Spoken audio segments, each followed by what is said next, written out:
রূপসী মাইয়ারে তোর কলসির ভেতর কি খাঁটি গরুর দুধ বেচতে এনেছি। দে না একটু খাই, দামটা আগে চাই, আর দে না একটু খাই।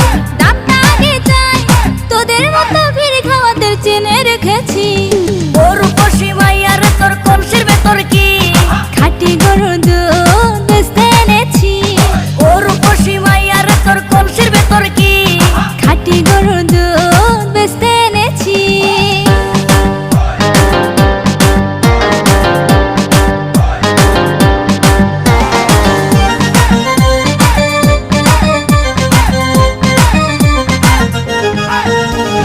তোর দুধেতে আছে পানি, আমি কিন্তু